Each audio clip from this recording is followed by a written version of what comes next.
Welcome back to the Bourbon Lens with your hosts, Jake and Scott. In this week's episode, we feature the only distillery outside of Kentucky to be the #1 selling bourbon in their state. Yep. Where are we going, you may ask? Is it Colorado? No. Is it Washington? No. We're actually going to go to the breadbasket of America in Iowa, and we are talking today with Murphy Quint, master distiller of Cedar Ridge, newly promoted, and we're excited for this episode. So sit back and buckle in and listen to our newest episode featuring Cedar Ridge. Murphy, how's it going, man? Great. How are you guys doing? Can't complain. That was a hell of an intro there, Jake. You did an amazing job. Hey, I'm proud of you. I'm proud of myself. I literally, so, it's so funny. Like, 4-year-old son, and you know how this is, Scott. He had a good day today. And I feel like we don't always just tell people that we're proud of them. And I just looked at him and I was like, I'm proud of you. It was hot out. You ran, you got a great day. You got a good color. They have a color system. I was like, you get a cold treat. And we went and got a nice milkshake. And it's like, you know what? I appreciate you saying that to me, Scott, because oh yeah, I don't always get told that I'm proud. Someone's proud of me. So thank you. Anytime. People helping people. So Murphy, how's it going? How's Iowa? It was beautiful. It was 70 plus degrees here today in Kentucky. Yeah, things are great here in Iowa. It is classic, early March in Iowa. One day it's 75, the next day it's 5 degrees, and then it's, 42 and everything in between. So it's kind of all over the map, but I'll take it. I always tell people that my favorite second of the year is the second that February turns to March, because you start to see some nice weather. You've got spring training baseball, some March Madness right around the corner. So it represents to me the end of a very cold, dark period and entering happiness. That's true. So Iowa, Cubs fan or Cardinals fan? Well, I'm sorry if I disappoint you, but I am a diehard, lifelong Cubs fan. Yep. Oh, it is what it is. I'm an NL Central Cincinnati Reds fan because Louisville has the the AAA affiliate and the Bats, and yeah, they may be out of the basement for the first time in a while. It's been rough for the Reds. It certainly seems like they have some potential to change things up. They've got a real nice young core, and yeah, I have no beef with the Reds. That when you're talking interdivision, you always have a beef with a couple teams, and the Reds I've actually always kind of enjoyed watching. Yeah, I have a beef with the Brewers and the Cardinals. Yeah. Everyone has a beef with the Brewers. That's fair. Yeah. But anywho, this has been a long time coming. Scott and I were saying to you prior to, thanks to Nora and Adam at Lost Lantern, we have been exposed to Cedar Ridge a few different times in their lineups over the years. But to sit down with your own whiskey that you all have created is a different experience. So we're excited to dive into that. And also, previous episode, we had Andrew from the Beverly on, and he partners with you all. So there's a lot of cool partnerships, and there's a lot of great ways that people can try Cedar Ridge in addition to, your all's whiskey. So excited for this first time with you. Leading into that, right? Most people probably don't know much about Iowa other than there's a lot of fields of corn. And that could even be wrong too. But that's what they think. So tell us a little bit about, how Cedar Ridge got started and, what's happening in Iowa for people who don't know. Yeah. And you mentioned Adam and Nora, and earlier today, I was actually just writing a guest blog for Lost Lantern specifically about this subject, about Iowa and, how kind of our story and how we became successful here in a market that not a lot of people are familiar with, not a lot of people travel to. And so, yeah, it's very relevant on my mind today. But to kind of dive into Cedar Ridge real quick, I'll start by telling you where we're at now and to kind of paint a picture. It's very different than where we started and where we came from. Obviously, we've been located in eastern Iowa the entire time. But, in 2024, our business is very different than it once was. And what things look like out here now is we're on roughly a 75-acre campus. We've got like 12 buildings. We're cranking out whiskey all day long. We are a 24-hour by 5 operations facility. So we're producing between anywhere from 140 to 200 barrels per month, depending on what we're wanting to do at any point in time. So my point is that we've kind of developed into a distillery that's of scale. And the two things that we're really, kind of pushing our claim to fame are, as you mentioned, bourbon. We're the #1 selling bourbon in the state of Iowa. And I know that to most people, like when I tell distributors out of state or consumers, when I'm in New York or California or whatever, I tell them that we're the number one selling bourbon in the state of Iowa. They kind of give me a so what, that's like the minor leagues, and which always hurts because I take a ton of pride in the state of Iowa. But when I rephrase it and tell them in 49 states, Kentucky bourbon is the number one selling bourbon, and then there's Iowa where Cedar Ridge is the number one. That kind of wakes them up and hammers that point home. So that's one thing that we're doing here. We're obviously in the corn state, so we're cranking bourbon as fast as we can. Meanwhile, I happen to be a single malt guy. I'm a single malt guy managing a bourbon distillery. And so we're also very involved in American single malt whiskey, which I know we're going to get into. So that's really what we're focusing on today. There's a lot of other things in the mix, but I also want to touch on where we started, which is wildly different. And that's back in 2005 is when we first opened our doors at Cedar Ridge, which in the world of craft or micro distilling, whatever you want to call it, that's almost ancient. There's not many distilleries that have been open for almost 20 years now outside of Kentucky. The clear majority of them popped up over the last 10-ish years. So we've been around a while, but we actually started in a garage. I mean, we were a garage winery and distillery combination, and we still are a winery distillery combination to this day. But when we started, it was much more of a winery focus. We were going to grow Iowa grapes. We were going to make Iowa wines. And then we were going to differentiate our distillery by also doing some fun wine stuff. Or we're going to differentiate our winery, rather, by also doing some fun spirits on the side to kind of be a hook to bring people in. So that's what's going on. That's where we started versus where we're at. And there's obviously been a heck of a transition along the way. You get to like 2012, 2013, around there, we kind of flip-flop from mainly wine to mainly whiskey. And you fast forward to today, our distillery is, we're servicing about 35 states, doing a little bit of exporting business. And our winery, while still very successful and a major part of our business, is only available in a couple counties in the state of Iowa. So the sense of scale on that winery distillery balance is very different. We're very wine focused, or very whiskey focused rather, when it comes to our growth. But I always say that our whiskey is very influenced by our roots in wine, which I'm sure we're going to get into as we taste through some of these. Yeah. So good job. You made my job easy because we're going to go right into the single malt because of that. Okay. And what I was going to say about the single malt was, this kind of drinks like a white wine meets a little bit of barbecue. And there's like a hint of pit smoke that I get on the nose. But on the quintessential American single malt, literally my last tasting note I wrote down was like white grape juice. Like that is like, it's money. Like it's just so like it's easy sipper. And like someone that could get into this either from the wine side or the bourbon side could easily transition into this one. So I want to ask, I did not know that that grapes could be grown in Iowa, one, because of the extreme temperature swings. It gets extremely cold in Iowa because there's nothing to stop it. And two, like how did the production of wine influence, your all's whiskey production? So great questions. And it does seem, from an outsider's perspective, I know it does seem weird to have grapevines growing in the state of Iowa. However, there are a number of vineyards out here. We all grow certain types that can withstand our very, very harsh winter. And let me start by saying I am no expert in the subject of vine management or winemaking. We've got some really talented guys on our team that do that. And that's their specialty all day long. I'm more on the whiskey side, but we do have our own vines here since the beginning of time. That's really what started Cedar Ridge, as I mentioned. And as far as how our wine influences our whiskey along the way, there's several things. I mean, one, just mentality, roots, our employees, pretty much everyone in our ops that's been here for longer than 5 years really started out with a passion for wine in general and has transitioned to whiskey. So just like their own education, their own palate, stuff like that's going to carry over from wine. And then there's the more physical side of things. And that's, we have some really fun advantages. We do a lot of cask finishing.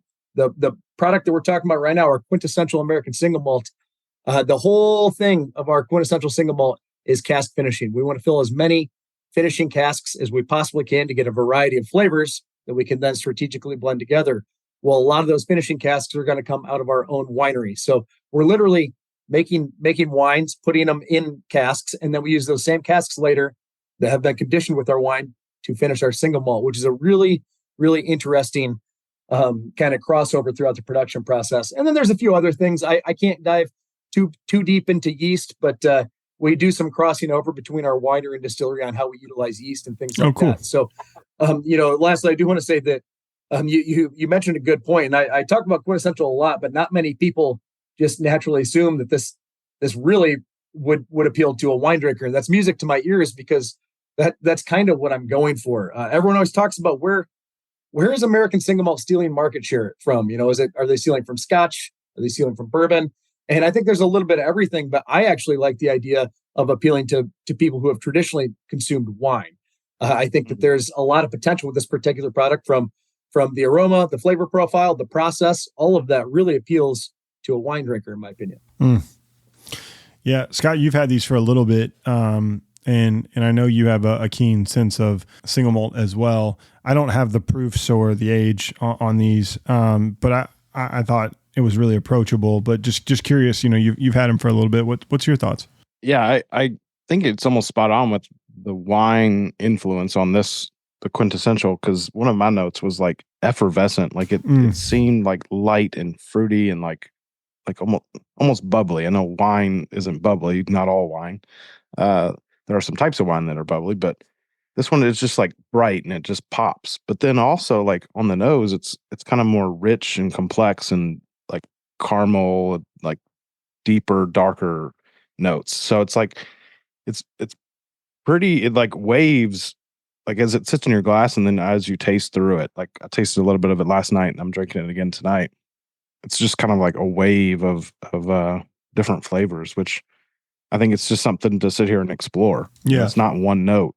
A lot of people think, maybe bourbon drinkers are like, oh, it's single malt. It's just one grain. How complex could it be? But I think balancing with the cask finishing and just having the different elements that allow for the different flavors really helps. For sure. And no, I think that's great. And I'm completely with you on that. It's very layered. It's very complex, but also still fairly approachable and delicate. And for a 92 proof single malt, it's difficult to get one that can be this layered and complex, in my opinion. And the way that we do that is entirely process driven. And I'll dive into that real quick, because I think it's the coolest thing that we do at Cedar Ridge. All of our single malt starts out the maturation process in ex-bourbon barrels. And, that's a big point of differentiation in the world of American single malt. Like right off the bat, producers have to decide, are we going new charred oak or are we going used cask? And this is really the only category of American whiskey that's the case in, bourbon, rye, everything else that's got to go new charred oak. We go used oak right off the bat, and that's what's going to contribute to that softer, more delicate side of things. It's going to drink more like a traditional Scotch than something like, say Stranahan's, which I'm a huge fan of. I used to work there. That is aged in new charred oak casks and is going to have a slightly bolder flavor profile and mouthfeel. We start off in used casks. After a few years of that, about 4 to 5 years of being in its ex-bourbon barrel, we transfer it to finishing casks. Like I said earlier, the goal is to fill as many finishing casks as possible. So red wine, white wine, dark rum, brandy, sherry, port, French oak, Hungarian, you name it. We're utilizing it for this part of the process. And then there's one last step. We have an 1,100 gallon Solera vat, a wooden vat that we keep on site, and that'll be half full. We need to decide which barrels to add to it to fill it all the way back up. And that's going to create the batch. We bottle it halfway down, fill it back up, bottle it halfway down, fill it back up. So we're always adding new casks to the Solera, while the mother batch, what we initially put in there, is never going empty. So what I always tell people, and I guess I can't see which one you guys have, but I have batch 13 here. There's going to be a slow evolution in flavor profile from batch to batch. So batch 13 and batch 14 will be almost identical to each other, but batch 13 versus batch 43, it will evolve quite a bit along the way due to all those different casks that we're adding. So it's kind of this really fun art project. But once again, it's from a production side of things, it's kind of nerdy and geeky, which I really appreciate. There's a lot of fun details that go into it. And we're really doing this with our own palates and skill sets. So it's, like I said, it's really an art project in the form of whiskey. Yeah. So we are sitting on batch 12. That's 12. All right. If I'm that one ahead helps of at you, then all. I have 13. So I guess the question is, having the benefit of being able to use some of your own cask and your own, ex bourbon cask, obviously the freshness of those casks is going to be a big part of that, because I know I've had some finished whiskeys that have been in some casks that probably took months to get to where they were going. So do you see a lot of benefits in being able to use those casks that are, I guess, freshly dumped as soon as you can dump them? Yeah, I see a massive advantage there. And I'll start by saying, when you're cask finishing, every producer has kind of their own mentality and their own style on this front.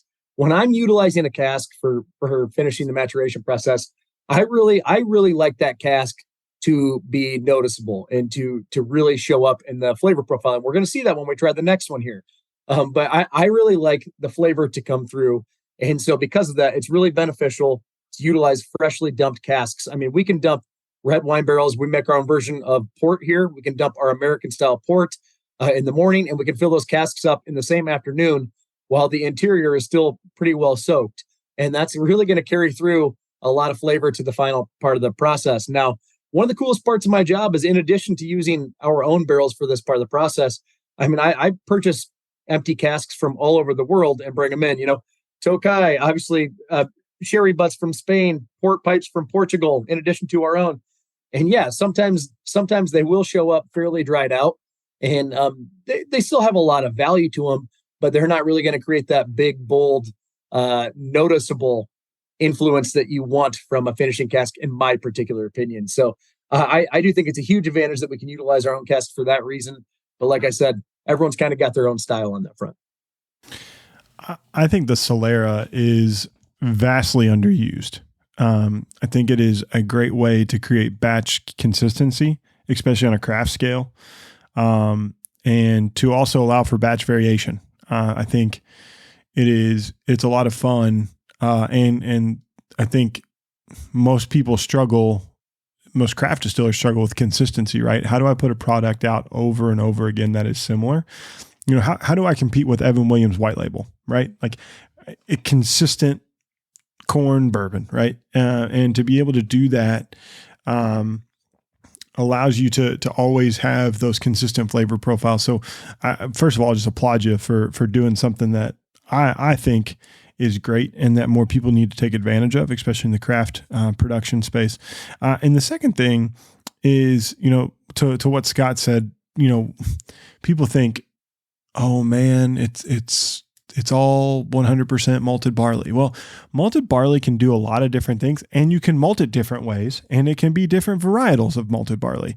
And so, like, just for everyone listening, you can have your traditional 2-row or 6-row barley, but you can also have it chocolate malt or caramel malt, or you could roast it, you could toast it. Like there's different malting processes that I think allows you to be very nerdy in that grain varietal to produce different flavors, different aromas, to ultimately get different and more unique and complex whiskeys. And people, it's a flavoring grain, so there's going to be a lot of flavor. Let's just use that terminology. We think of rye, that is a flavor. We think of wheat, that is a flavor. Well, guess what? Malted barley has a ton of flavor. It really does. And it's refreshing to hear that. And I completely agree with everything you just said. Listen, I know you guys are Bourbon Lens, and I'm from Cedar Ridge, which is primarily a bourbon distillery. So, I think we all here love bourbon. That's a fact. But when it comes to single malt, the thing that I find most appealing, both as a producer and a consumer, is exactly what you were getting at. And that's the range of flavor that can be created within the category and then consumed by a consumer. It is so much wider than any other category of whiskey. And that's because, like you said, people, they just naturally jump to the conclusion that, oh, it's all 100% malted barley, so there can't really be any variance. It's all going to taste kind of the same. Well, not at all. The different malts have a huge impact. And then right off the bat, like I was saying at the beginning of this podcast, is that you can go new oak or used oak. There's a world of difference right there. And then all the finishing casks, Solera finishing, like there's just so much room for producer to manipulate the flavor profile of this whiskey along the way that I personally, I say it all the time. I have a lot of trouble calling a batch done because I can always keep kind of tweaking it with certain tools along the way. And so I have a lot of trouble stopping the process with single malt just because it's just a producer's dream. You can really manipulate it. So what, you said you're a single malt guy. What got you into whiskey, I guess, in general, but then also what made you lean towards single malt? Yeah, good question. So, I mean, I've full disclosure, I've been working in this industry my entire life. I'm 35 now. I was 16 when my parents started Cedar Ridge, somewhere around there. And so, I mean, early on, I didn't really know, one, that I was going to be in this long term. I didn't know that Cedar Ridge was really going to be anything. It was just kind of this weird family business we had early on that, it was just what our family was doing. But as time went on, I started to get really more interested in the production process in particular. And eventually I left Cedar Ridge to kind of go gain some independence and learn on my own. And that's when I went to a distillery called Stranahan's in Colorado, which is one of the coolest distilleries in the country, in my opinion. And when I was there, obviously they produce American single malt, and I really loved the product that they had. But one night while I was working the night shift, my shift mate brought in a bottle of the Balvenie Caribbean cask 14. And I had never had that before at that point in time. I mean, this was like 2011. And he poured that for me, and I was like, wow, that's really incredible. And at this point in time, I had been almost entirely a bourbon guy, inverse to now. I was a bourbon guy working at a single malt distillery back then. And so that really introed me to Scotch. And so even though I was working in American single malt, I had an introduction to Scotch, and I just went deep down a rabbit hole. And I still, have a love and deep passion for the category of Scotch in general. And that in particular is why at Cedar Ridge, I like to make our single malt more of a Scotch style single malt as opposed to a traditional American. So really it was that night, that moment, and that bottle that really got me interested in single malt production in the first place. Well, it's really interesting that you say you lean into that Scotch production. One of the things I find very fascinating, and I was just making sure I said it right, is so Kavalan has a Vino Baroque cask, which is delightful. And I've moved on to the Portside. And that reminds me a lot of that Kavalan Vino Baroque cask. And like, I thought that was outstanding. Like, I thought it was like one of the best single malts I've ever graced my palate. And granted, I don't drink much world whiskey. But like, this kind of sits into that area, deep, rich, bold flavors. This is, so from a wine side, if you're a big, bold cab drinker, if you're a big, bold Pinot Noir drinker, this is kind of the wine varietal of that for me. I literally smelled it probably for 10 minutes before I took a drink. Like, it just is so rich and complex on the nose, and it doesn't disappoint on the palate either. But one thing that's kind of come up to me in both of these is there's this light smoky note. Is that intentional? So yes, it is. And I'm glad you caught that. And it's actually a little different on both of them. So let me dive into that. On the first one, we had the QuintEssential, our signature blend, which is in that Solera process, the 92 proof. There is just a touch of peat in that. And it's not what I would call a peated whiskey. For the sake of numbers, round numbers, let's say our 1,100 gallon Solera vat holds 20 barrels exactly. Every time we fill that up, I'll add 1 barrel that has some peated malt in it. So it kind of rounds it out. Like I said, not a real smoky peated whiskey. It's just there to kind of create some balance. Now, and the other one that we've moved on to, which is our Portside, and this one, it just got a ton of recognition for us. It got a few different Whiskey of the Year awards. Our QuintEssential Special Release got Whiskey of the Year at World Whiskey Awards. So it's been really doing well for us. The smoke that you're getting in that one, it is not actually from a peat, but it is actually from the cask itself. And there were 2 casks in particular that kind of brought that forward when normally they don't really do that. And let me kind of back up. The Portside that you're drinking, it is a marriage of 3 different types of casks. It is Ruby Port, first fill Amontillado sherry, and then one virgin French oak barrel that was originally meant to be for our winery production, and then I stole and filled up with single malt. So that virgin French oak, for some reason, just a touch of smoke comes through on that. But then also the Amontillado sherry cask that I utilize for this, typically they do not. I've got about 20 of them. Typically they do not have like that char or like almost like charcoal grill type flavor that you're picking up on probably.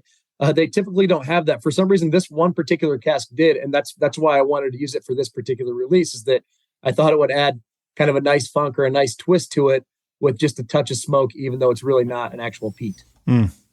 Yeah, I think it adds just enough to be there. And also, I think this one is, you pair food with whiskey, great barbecue whiskey. This is a great, like, you got some pulled pork or you got some brisket, like you could easily drink this with it. This one seems a little more proofy. This one's got to be 100. Like, is this cask strength? You got it. Very well done. It is cask strength. It's natural cask strength, natural cask color. So no dilution, no additives or anything like that. I don't actually have that bottle in front of me right now. I want to say it was somewhere between 116 and 118. 117.2. Bingo. Scott, this one to me is like dark chocolate, cocoa, and like a little bit of like chili pepper, like roasted chilies.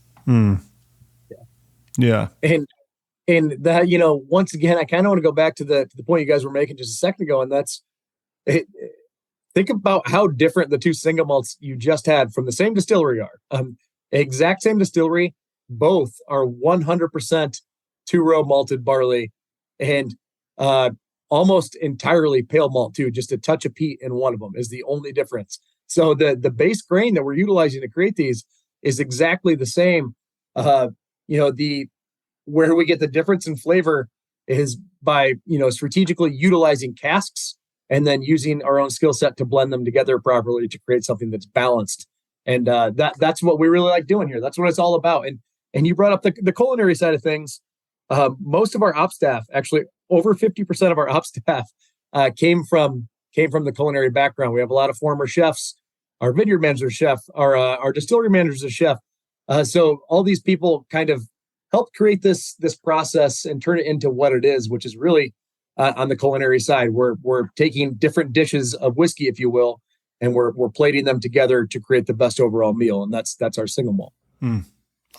Yeah. I mean, being like really introduced to this for what you all have done versus like getting it secondhand. Yeah. I'm impressed. Like this is really good whiskey.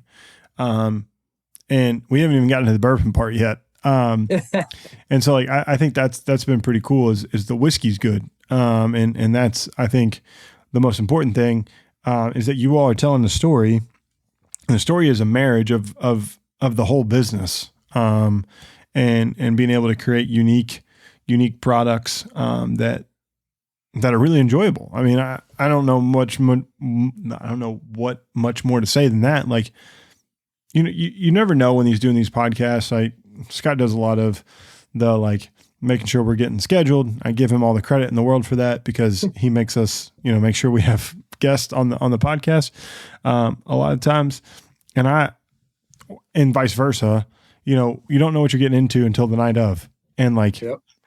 I really enjoyed this. Like, I just wanted to say that. He told me he was proud of you. I'm proud of what you're doing, Murphy. Like, this is good whiskey. Hey, thank you. And I really appreciate that. Like you were saying earlier, it does feel good to hear that. It's always good when someone appreciates something or recognizes good work. And no, I appreciate that. And I'm very fortunate to have the team that I have here. I was just talking about this last week. I was at the American Craft Spirits Association and the annual convention there, and it's always kind of a complicated factor. Is that the master distiller or the executive chef or the head coach of a team, they always kind of get all this credit, and in a way, it's partially deserved because they're overseeing the process. But there are so many talented people on our team here that shape these products into what they are and that contribute to it in a big way. So I'm certainly proud of the team that's even made this all possible. I never really imagined that we'd be in this situation. We definitely wouldn't be here without this crew. That's for sure. Yeah, no, that's awesome. And so obviously you come from that Stranahan's background. Like what did working for a major American single malt producer, like what did that edge did that give you? Or what did you glean from that to be able to take back home to Iowa to be able to produce really solid whiskey? Like, I think a lot of times we just like, oh, this person moved from X to Y, but we don't ask them what they learned. Like, what did you learn from that experience? People always joke around with me and they're like, what do you learn from Stranahan's? Did you, is that where you got your recipe or your production process, things like that? And it's really not at all, but I did learn so much there. What we're doing is completely different than what they do. But what Stranahan's did for me that I owe so much to is it opened my eyes to an opportunity that not many people had seen. And that's that, here I was working the night shift in Colorado at this awesome distillery. And, I was working at this, by the mash tun, there's this computer desk. You can still go see it today. And there's a little gate by a loading dock there. And I would look out that like a night or two before they released their special release Snowflake, there would be people camping out in the parking lot a day and a half in advance in the middle of winter in Colorado to get these special release whiskeys. And that's really what woke me up to the fact that there is a whiskey boom. There is something happening here. And meanwhile, my family has a distillery, albeit much smaller at that point in time, that is in the state of Iowa, where the people are just as proud.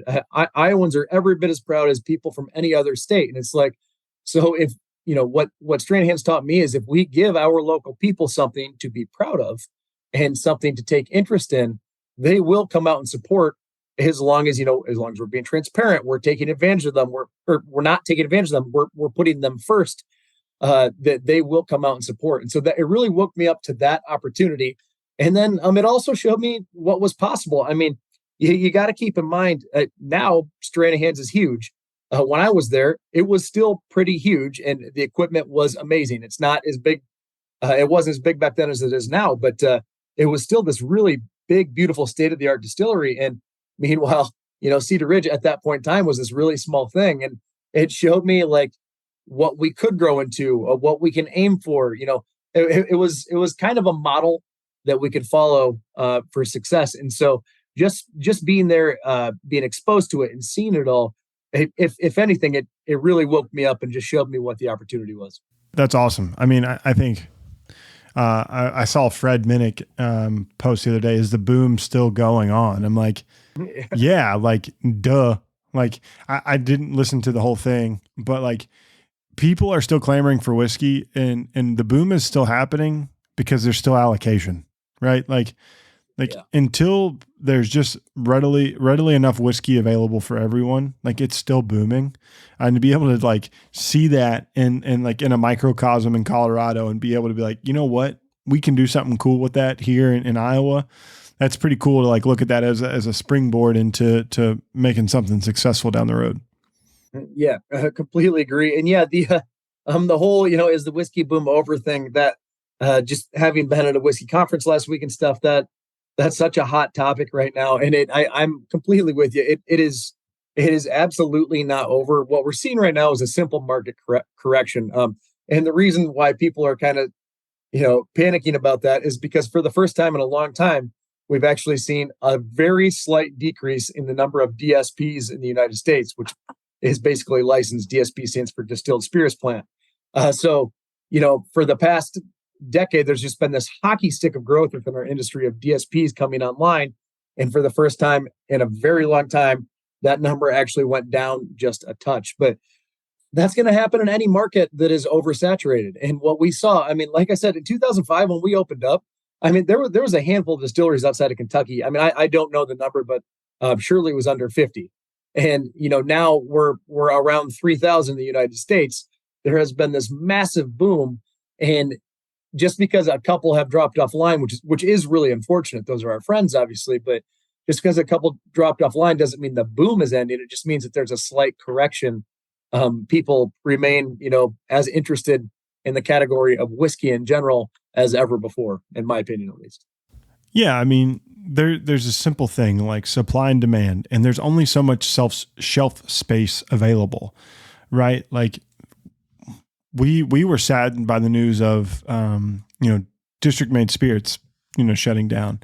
But unfortunately, I think that's probably a trend is you're going to see small craft producers, you're going to see a few more of those, and it's going to hurt because we've gotten to know those people. We've gotten to try their whiskeys, and it's good whiskey. But do you see the whiskey production that's happening in Kentucky? Like, they are going to demand shelf space. Like, they are going to demand that. And then the things what's happening in Tennessee or Colorado or what you all are doing. Like, there's people that are a little bit further ahead of them that can command more shelf space and command a better price point. And I think not only that, I think you're going to see a little strain on NPDs. Like, because, how much do you want to pay for that $79 bottle of 4-year-old rye whiskey anymore? You might not want to.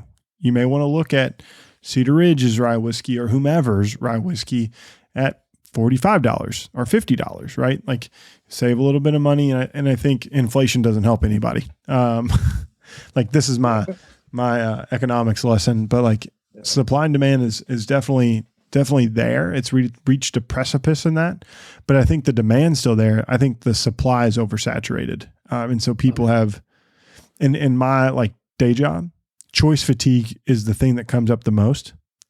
Choice fatigue is happening in whiskey. Without question, it's happening in whiskey. And I mean, the shelves, they're packed. I mean, so let's set aside a normal retail environment right now. Let's go to like a giant liquor store of some sort, like say a Binny's in Chicago or a Total Wine or something, where there's just shelf after shelf. Even those are full. I mean, that's how many players there are in this industry. And you hit the nail right on the head. And that's, the distilleries that have been around a while, especially the ones in Kentucky that have been around, 100 plus years. Not only are they going to command shelf space, but I mean, they're quite literally going to own it. And what people don't realize there is that they naturally jump to what the shelf looks like without considering the route to getting to that shelf, and that is through distribution. There's a very complicated element to all this that makes things even more difficult, and that's distributors are constantly consolidating. So while there's several thousand distilleries now, and the shelves are all packed. Meanwhile, say there was 100 for around number 100 distributors of liquor in the United States. Well, then all of a sudden there was 80 because a bunch of them merged. Then there was 60. Then there was 40. Like, they just keep merging. And so what happens is every one of these distribution companies, really, they can only give most of their love to one brand. They'll carry a bunch and they will distribute a bunch, but they can really only put most of the resources behind one, and that's their golden goose. And the reason they do that is because that's the one who can incentivize them most to sell their product. So you got to keep in mind that that's who you're up against and what you're up against. And so, I've talked to a lot of people recently who are new to starting distilleries or want to start a distillery, and they ask me if they're crazy or if they shouldn't do it. And I wouldn't by any means say they're crazy. I wouldn't say that they shouldn't do it. What I would say is that now more than ever in the history of this industry, if you're going to do it, you need to have a very clear vision and a very strong plan on how you're going to do it. And you need to be very smart with the financial elements to it all, because there's so much overhead costs and you're wrapping up so much cash and you're aging inventory all the time that you have to figure out how to survive with all these complicated factors along the way. So yes, people are making it seem a little bit more doom and gloom than it is. Really what we're working with is exactly what you said. And that is an oversaturated market that's leading to a small market correction right now. Mm, yeah. And I think one of the other things that will be interesting to play out is you watch the big guys and they have decided in these other countries, hey, let me test distribution out on my own. Right. Yeah. Brown-Forman did it in Japan. Sazerac is doing it somewhere. Pernod Ricard's doing it somewhere, right? There's going to be a point in time where that money is going to go to Washington and say, hey, maybe we need to look at this 3-tier system again, because Scott said this. Scott is our legal expert here. He's a lawyer by trade. He's our legal expert. He's more knowledgeable of the law than I am. Shaking his head no. But that's the only thing in whiskey that hasn't changed since Prohibition. Yeah. Like, that's the wild thing, right? Like, if we're just talking about like round table discussion here, that like the consumer has changed. We are not like putting tobacco spit in a bottle anymore. Like yeah. that piece is very interesting to me, is that the distributorship, and like, I'm all for RNDC or Southern or name whatever distributor, especially to help the little guy. But like, does Sazerac need them? Probably not, as they have a very large conversation happening right now. Like I put that nicely. But like, that's what I'm saying. Like, do the biggest need them? Probably not. Do the smallest need them? Probably yes. There's a place for a distributor, I think, in whiskey. I just don't know what it is. Well, it gives an opportunity. I was going to say, it gives an opportunity if distributors go away for brands to develop cult-like followings, like on their own, put out great products. People will start talking. We see it all the time. It's like, we might hit on a brand and then 6 months later, it's like everybody starts picking on, not that we're like the innovators or like at the forefront of whiskey, but it's like, damn, we were just talking with them. And then like 6 months later, they're like, oh, now they're getting big. So like, allow them to build their cult-like following and have limited edition drops and, limited offerings and things like that. But do it where it can be direct to consumer. Why do we need to put these limited products at a distributor level and then they just get spread out and then nobody knows where they end up? I mean, that's essentially what's going to happen. So yeah, it's a very complicated element to all this. I will say, one neat thing that's developed over the last couple of years, and I'm surely you guys are familiar with this, is that while it still goes through the three-tier system, there is now basically an added, it's not an added tier, but an added step along the way. That is, after it goes through that whole system, it can then be sold online. There's some legal gray areas there, and there will be some online retailers that can ship to 30 states, but not the other 20. Like, it's still a very weird time in that, but it is allowing for a little bit of what you just mentioned. And that's like, the Portside's a great example. We just sipped on the Portside, our special release single malt. There are people all over the country who want this bottle because I talked about it a lot on Instagram. It got a lot of good coverage. And people were really intrigued by it, but I can't necessarily get a distributor in Texas to pick it up, or I can't necessarily get a distributor in Louisiana to bring in 5 cases of such a small release because it's not worth their time. But so now what I can do is I can at least get it online, and now everyone's still getting their cut and it's getting online. But yes, long term, this all still needs to be, it really needs to be worked out to a point where things are a little bit more efficient and a little bit more feasible. Lastly, I'll say that, even within the system, you'll hear a lot of people, a lot of distilleries, our size, maybe a little bigger, maybe a little smaller, they will complain about distribution, how it's an unfair game. And it really is an unfair game, but that doesn't mean that you can't learn how to play it a little bit. We were as guilty as this early on as anyone else. And that's naturally assuming like, oh, okay, hey, we've signed up with distributor X, so now we're good. We're good. In Tennessee, we've signed up with distributor X, so now they're going to distribute our product to market. Well, it really doesn't work that way. And it's largely due to what I said earlier about they're really focused on their biggest 1 or 2 fish because that's who's going to pay them the most. We're in their portfolio. We've signed up to be distributed by them, but because we're not one of their big fish, they're essentially just going to be a delivery service for us, right? Like, we are still going to have to go out and make all the sales and get people to place the orders that have Cedar Ridge on it. The distributor in this case would just be a truck that is going to take our product from their warehouse to the retail environment. So, when you can't be a big fish in the pond, when the distributors aren't going to show you the love that they might give a Buffalo Trace or someone big who can pay them more money, which makes perfect sense. You have to find a way to make yourself relevant and make yourself matter. And a lot of times that comes down to being very strategic understanding how the game is played and getting more creative than the other players in the game. Here's what I'm going to tell my elected officials. Get USPS to be able to send bourbon. If wine can do it, why can't the American spirit do it? So it's funny you mentioned that. So that is something that's being talked about a lot at the Capitol right now. And I talked with a couple senators about this particular issue. And I actually asked them, like, what is the opposing viewpoint to that? Because I don't even understand, like, what we're asking for seems so straightforward and easy. Like, who is opposing this? And the guy told me, well, what I heard from the wine industry is they're saying that if a bottle of wine is shipped to someone's house and a kid gets into it, it's going to be much less harmful than if a bottle of whiskey gets shipped to a house and a kid gets into it. I was like, do you realize how ridiculous that is? Do you realize how ridiculous what you just said is?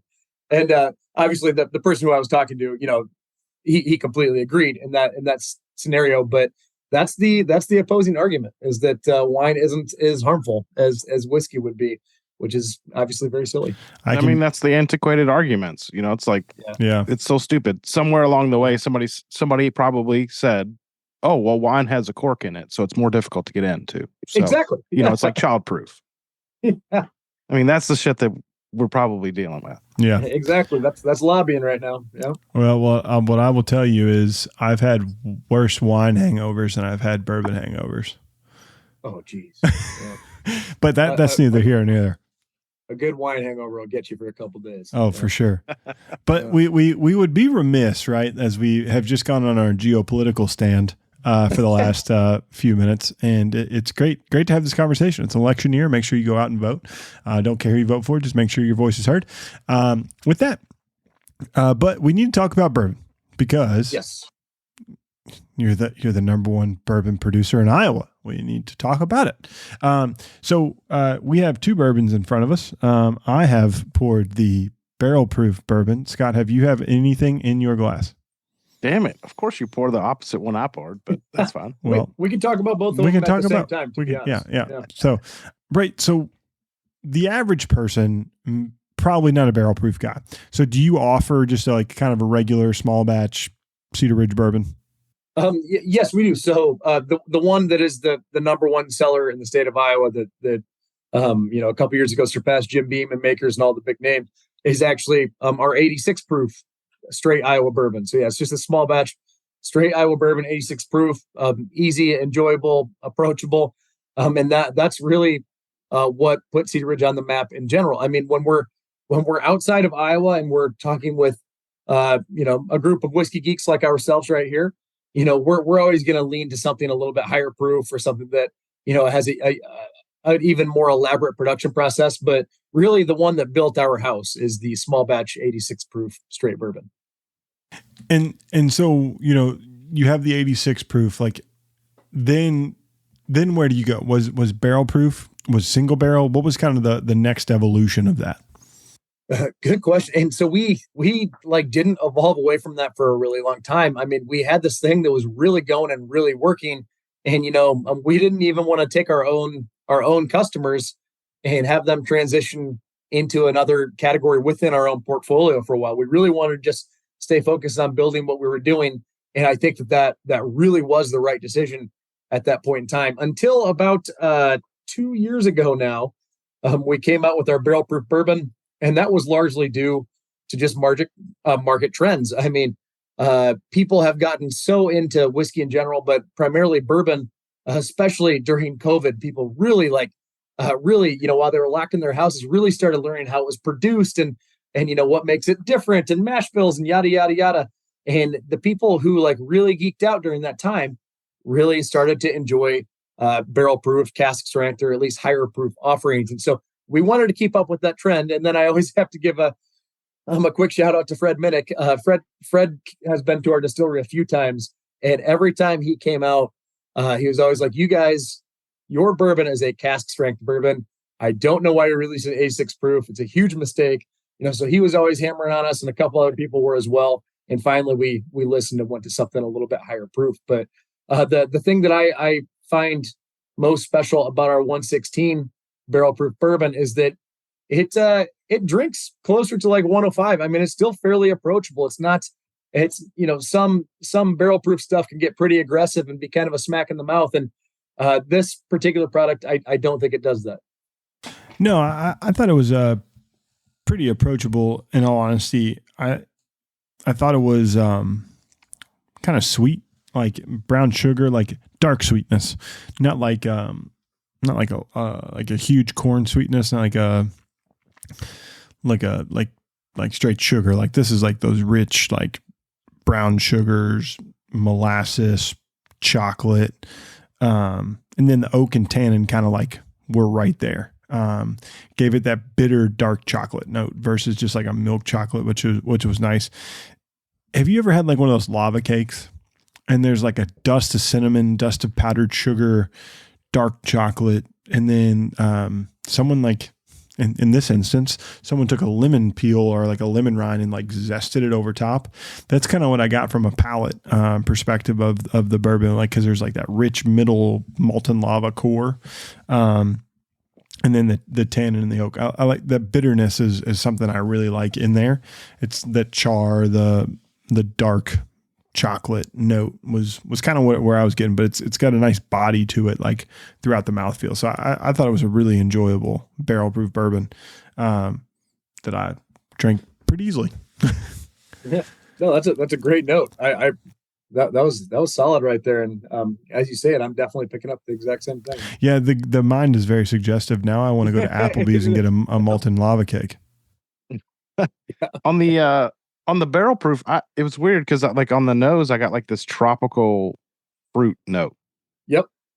And I don't know, like, but then when I got into the palate, I got a lot more of that, like that oakiness, that darker, richer char caramel, like yep. Really dark, rich caramel.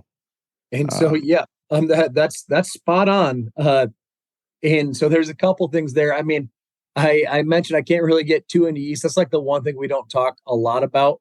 But people who really, really know bourbon and can really dive into notes like you guys are doing right now, a lot of times they will pick up on the aroma and at times on the palate of like our 86 proof bourbon, getting some more fruit forward notes, just as you mentioned. And that is actually going to come from a unique style of yeast that we're utilizing for bourbon production. So that fruit forward note is actually coming mainly from the yeast, but then as you mentioned on the palate. So one thing that's going to contribute to that is we do non-climate controlled aging, which obviously isn't, by itself that uncommon at all, but we do non-climate controlling in the state of Iowa, which is pretty bonkers. You got to keep in mind, we see temperature swings. About a month ago, it was minus 16 for like 5 days. It was just like brutally cold. And then in July, we'll hit 100 degrees. I mean, so we're seeing, 115-ish degree swings. And all of our rick houses, they're non-insulated. They have literal thin steel walls. They're pole shed buildings. And so the barrels inside them, I mean, when it's minus 16 out, the barrels are hitting minus 16. When it's 100 degrees, the barrels are hitting 100 degrees. So we are getting a lot of unique interaction with the oak during the maturation process. I don't say that by any means because I want people to think that our product is maturing faster than anyone else's, because that's not true. Whiskey is actually going to mature fastest when it's consistently warm. But when you tie in, or when you really dive into oak interaction, like getting into things like lignin and tannin and things like that, those are going to be accessed at different points during the maturation process, at different temperatures and things like that.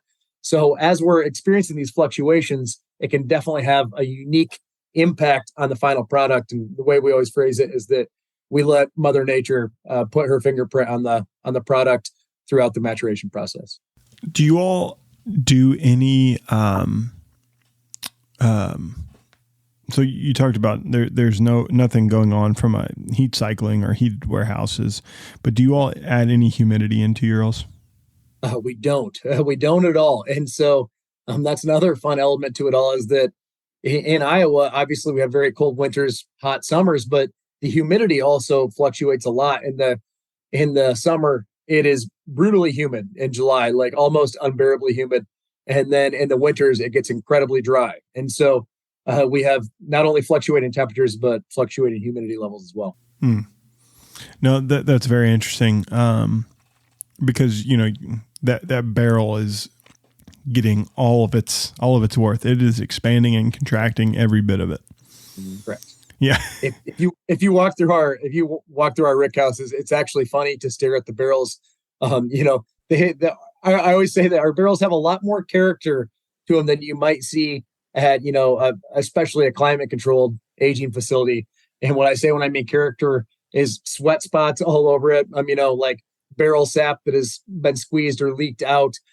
We lose a little bit more to evaporation than industry standard, and I don't. Part of that's obviously going to be evaporation, but I think a decent amount of it is actually a little bit of barrel leaking due to such aggressive expansion and contraction during heat cycles. So our barrels have a lot of character when you walk through the rick houses, and I hope at some point I can get you guys to come give us a visit, and I'll show it to you in person. Cool. Twist my leg. I think it's very interesting what you said, and maybe this is just what I picked up, but on the bourbon side, you say you let Mother Nature do its thing with the aging process. Yep. On the single malt side, you want to manipulate. You want to play a bigger role in the final product. Yeah. Is that the philosophy? No, it's exactly right. I'm glad that you mentioned that. The bourbon, that's the way I see it is bourbon.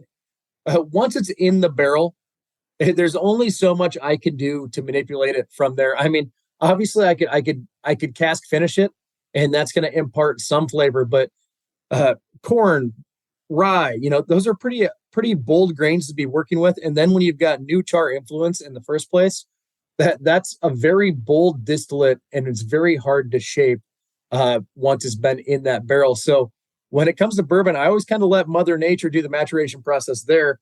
When it comes to single malt, which is 100% malted barley, and especially when you're using two-row pale, it creates a pretty delicate distillate, very doughy, very honey, but nothing that is overly bold or aggressive. And I can still easily shape the flavor profile of that distillate through modes like cask finishing. I mean, if I took a 3-year-old bourbon and put it in a ruby port cask, and I took a 3-year-old two-row pale malt single malt and put it in a ruby port cask, the amount of influence that single malt is going to get versus the amount of influence that the bourbon is going to get is going to be insane. The single malt's going to have way more of an impact because it didn't touch new char, so it's not going to be bold charcoal and aggressive.